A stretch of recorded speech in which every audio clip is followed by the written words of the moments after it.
Hi welcome to వేటు news. ముందుగా మంగళవారం నాటి కరెంట్ అఫైర్స్లోని 10వ ప్రశ్నకు సమాధానం. ప్రపంచ రంగస్థల దినోత్సవం ఎప్పుడు? ఆప్షన్ ఏ మార్చి 24, ఆప్షన్ బి మార్చి 25, ఆప్షన్ సి మార్చి 26, ఆప్షన్ డి మార్చి 27. సరైన సమాధానం ఆప్షన్ డి మార్చి 27. ప్రపంచ రంగస్థల దినోత్సవాన్ని ప్రతి ఏడాది మార్చి 27న జరుపుకుంటారు. ఇది 1962లో అంతర్జాతీయ థియేటర్ ఇన్స్టిట్యూట్ ద్వారా ప్రారంభమైంది.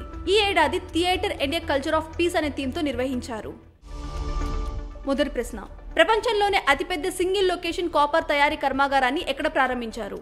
Option A Tamil Nadu, option B Maharashtra, option C Gujarat, option D Andhra Pradesh. సరైన సమాధానం ఆప్షన్ సి గుజరాత్. గుజరాత్లోని ముంద్రాలో ప్రపంచంలోని అతిపెద్ద సింగిల్ లొకేషన్ కాపర్ తయారీ కర్మాగారం మొదటి దశను ప్రారంభించినట్లు గౌతమ్ అదానీ నేతృత్వంలోని గ్రూప్ ప్రకటించింది. దీంతో కాపర్ దిగుమతులపై ఆధారపడే పరిస్థితి కొంత తగ్గనుంది. 2030 నాటికి ప్రపంచంలోనే అతిపెద్ద రాగి కరిగించే కాంప్లెక్స్ గా దీన్ని మార్చాలని అదానీ గ్రూప్ లక్ష్యంగా పెట్టుకుంది. రెండో ప్రశ్న, జమ్మూ కాశ్మీర్ లడాక్ హైకోర్టు అదనపు న్యాయమూర్తిగా ఎవరు బాధ్యతలు స్వీకరించారు? Option A justice Mohammad Yousuf Wani, option B justice N Koteshwar Singh, option C justice Anoop Kumar Sinha, option D justice Ramesh Mishra. సరైన సమాధానం option A justice Mohammad Yousuf Wani.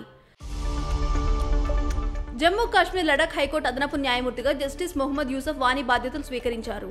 ప్రధాన న్యాయమూర్తి జస్టిస్ ఎన్ కోటేశ్వర్ సింగ్ మొహమ్మద్ యూసఫ్ వానీతో ప్రమాణ స్వీకారం చేయించారు. దీంతో ప్రస్తుతం ఇక్కడ న్యాయమూర్తుల సంఖ్య 16కు చేరింది. మూడో ప్రశ్న, ఆర్మీ కమాండర్స్ కాన్ఫరెన్స్ 2024 ఎక్కడ జరగనుంది? Option A Chennai, option B New Delhi, option C Jaipur, option D Mysore. సరైన సమాధానం option B New Delhi. Army commanders conference 2024 న్యూఢిల్లీలో ఏప్రిల్ 1-2వ తేదీలో జరగనుంది. ఈ సదస్సు ముఖ్య ఉద్దేశం భారత సైన్యం అగ్రనాయకత్వం సమస్యలను చర్చించడం, దేశ భద్రతా పరిస్థితిని అంచనా వేయడం. నాలుగో ప్రశ్న, యూనియన్ పబ్లిక్ సర్వీస్ కమిషన్ కొత్త డైరెక్టర్ గా ఎవరు నియమితులయ్యారు? Option A Shravan Kumar, option B Hansha Mishra, option C Akhilesh Yadav, option D Chandrakant Mishra. సరైన సమాధానం option B Hansha Mishra.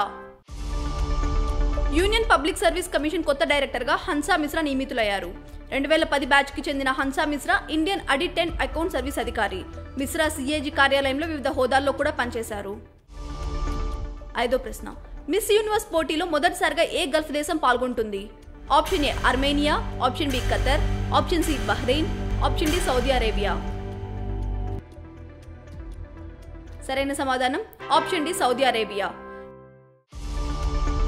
Saudi Arabia తొలిసారిగా మిస్ యూనివర్స్ పోటీలో పాల్గొననుంది. ఈ దేశం ప్రతినిధిగా రూమీ అల్ కహతాని తొలిసారిగా మిస్ యూనివర్స్ పోటీలో అధికారికంగా పాల్గొననుంది. Rumy Miss Middle East, Miss Arab World Peace 2021 titles గెలుచుకుంది. ఆరో ప్రశ్న, భారత్ లోక్పాల్లో న్యాయ సభ్యునిగా ఎవరు ప్రమాణ స్వీకారం చేశారు? Option A justice Kalyan Singh, option B justice Rituraj Awasthi, option C justice Mohan Das, option D justice Vinay Das. సరైన సమాధానం option B justice Rituraj Awasthi. Bharat లోక్పాల్లో న్యాయ సభ్యునిగా జస్టిస్ రితురాజ్ అవస్థి ప్రమాణ స్వీకారం చేశారు. Lokpal chairman justice AM Khanwilkar ఆయనతో ప్రమాణం చేయించారు. రితురాజ్ 22వ law commission of India chairperson గా పనిచేశారు. ఏడో ప్రశ్న, మయన్మార్లో భారత నూతన రాయబారిగా ఎవరు నియమితులయ్యారు? Option A Abhay Thakur, option B Abhishek Saxena, option C Deepak Sinha, option D Syed Akbaruddin. సరైన సమాధానం ఆప్షన్ ఏ అభయ్ ఠాకూర్. మయన్మార్లో భారత నూతన రాయబారిగా ప్రముఖ దౌత్యవేత్త అభయ్ ఠాకూర్ నియమితులయ్యారు. గత ఏడాది భారతదేశంలో జరిగిన G20 సమావేశాల్లో చర్చలకు మార్గనిర్దేశం చేసే బృందంలో అభయ్ కీలక సభ్యుడిగా ఉన్నాడు. Abhay 1992 batch Indian foreign service అధికారి. ఎనిమిదో ప్రశ్న, CCI ఆమోదించిన Lanco Amarkantak power limited ను ఏ సంస్థ కొనుగోలు చేసింది? Option A Tata power, option B Adani power limited, option C Reliance industry, option D Mahindra group. సరైన సమాధానం option B Adani power limited. Lanco Amarkantak power limited ను పూర్తిగా కొనుగోలు చేయడానికి అదానీ గ్రూప్ అనుబంధ సంస్థ అయిన అదానీ పవర్ లిమిటెడ్ కు కాంపిటీషన్ కమిషన్ ఆఫ్ ఇండియా ఆమోదం తెలిపింది.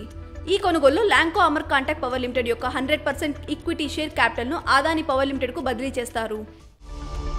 9వ ప్రశ్న ఐపీఎల్ చరిత్రలో అత్యధిక స్కోర్ చేసిన టీం ఏది? Option A Mumbai Indians, option B Sunrisers Hyderabad, option C Chennai Super Kings, option D Rajasthan Royals. సరైన సమాధానం option B Sunrisers Hyderabad. IPL చరిత్రలో అత్యధిక స్కోర్ చేసిన జట్టుగా సన్ రైజర్స్ హైదరాబాద్ నిలిచింది. ముంబై ఇండియన్స్ పై 20 ఓవర్లలో 3 వికెట్ల నష్టానికి 277 పరుగులు చేసి సన్ రైజర్స్ హైదరాబాద్ రికార్డు సృష్టించింది. 2013లో పూణే వారియర్స్ పై రాయల్ ఛాలెంజర్స్ బెంగళూరు 5 వికెట్ల నష్టానికి 263 పరుగుల రికార్డును సన్ రైజర్స్ బ్రేక్ చేసింది. 10వ ప్రశ్న ప్రపంచ ఇడ్లీ దినోత్సవం ఎప్పుడు? ఆప్షన్ ఏ మార్చి 30, ఆప్షన్ బి మార్చి 31, ఆప్షన్ సి మార్చి 29, ఆప్షన్ డి ఏప్రిల్ 1. మీ పరీక్షలకు ఉపయోగపడే కరెంట్ అఫైర్స్ ను ప్రతిరోజు సాయంత్రం 7 గంటలకు మీకు అందిస్తుంది వేటు న్యూస్ యాప్. ఖచ్చితమైన వార్తలతో ఎప్పటికప్పుడు మిమ్మల్ని అప్డేట్ గా ఉంచుతూ మిమ్మల్ని టాప్ లో నిలబెడుతుంది. అందుకే ఇప్పుడే మీ ఫోన్లో ఇన్స్టాల్ చేసుకోండి వేటు న్యూస్ యాప్.